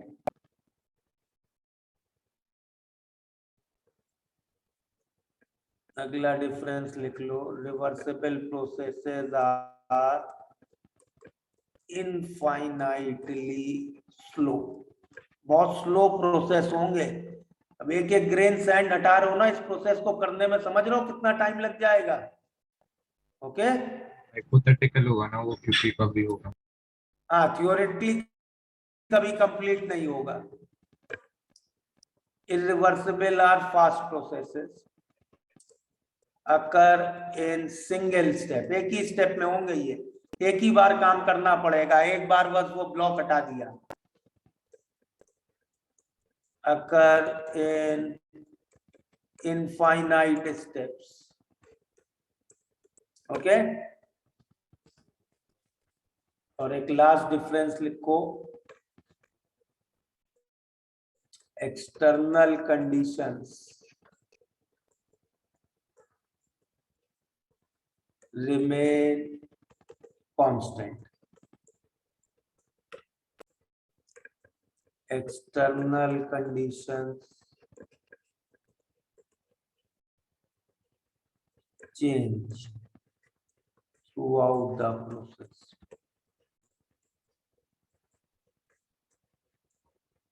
चलो अब नोट कर लो। I am showing page 13 onwards. ये तो 14 हो गया था ना, ये 15 ये हो गया नोट की, इसमें वेट करना है। वाला पार्ट समझा सकते हो? वो नेक्स्ट क्लास में समझाऊंगा, उसमें काफी एग्जांपल्स लेने हैं मुझे, वो आज बस नोट कर लो। 15 हो गया नोट। ऐसा क्यों होता है कि इंटरमीडिएट स्टेप में हम वेट डाले तो? अगर इंटरमीडिएट स्टेट पे पिस्टन चल रहा है, रुका नहीं है, चलते हुए पिस्टन पे वेट डालोगे तो वो कभी अपनी इनिशियल स्टेट पे नहीं लौटेगा। ओके, तो मतलब ये एक ऑब्जर्वेशन है ना? नहीं, ऑब्जर्वेशन नहीं भाई, ये फिजिक्स के लॉ है। पिस्टन ऊपर चल रहा है, तुमने उस पर ब्लॉक रखा, एकदम से वो नीचे चलने लग जाएगा। This is called as a inelastic collision. Inelastic collision में एनर्जी लॉस होती है। तो अगर एनर्जी लॉस हो गई, कुछ एनर्जी सिस्टम के बाहर चली गई, तो पिस्टन वापस अपनी उस जगह पे कैसे आ पाएगा? ठीक है? Yes sir.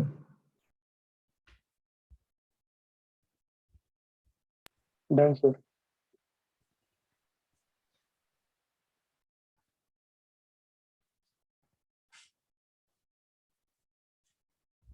हो गया ये वाला नोट?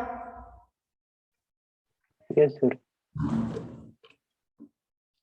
तो वर्क डन दोनों में सेम रहेगा क्या अलग? वर्क तो दोनों में अलग होगा, वो सब करेंगे बेटा, वही तो करना है इस पूरे चैप्टर में। हर केस में वर्क और हीट निकालना ही तो सीखना है इस चैप्टर।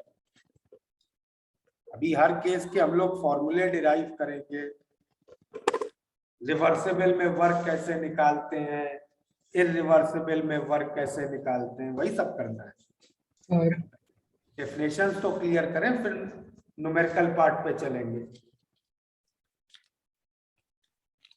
सर हाँ, सर आप लास्ट वाला पॉइंट एक बार वापस बता सकते हैं? कंडीशन लास्ट वाला पॉइंट मैं नेक्स्ट क्लास में बताऊंगा। हाँ सर, समझा सर। उसको अभी बहुत डिटेल में डिस्कस करना है लास्ट वाला पॉइंट, अभी बस लिखा दिया है तुम लोगों को।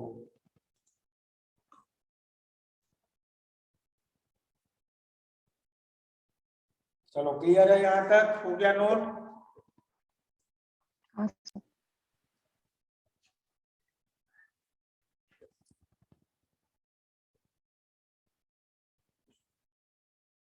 चलो bye everybody, today now I will stop. Thank you sir, bye sir. Sir तो बाय सर।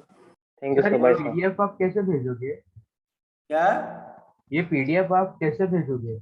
मैं अभी कल की क्लास में ग्रुप बनाऊंगा, ओके, व्हाट्सएप या टेलीग्राम पे, उसी पे फिर सारे रिकॉर्डिंग नोट्स वो सब वही तुम लोग को जो डाउट, तुम लोग को जो मुझसे डाउट पूछने हैं, करेक्ट, वो उसी ग्रुप पे होगा सर।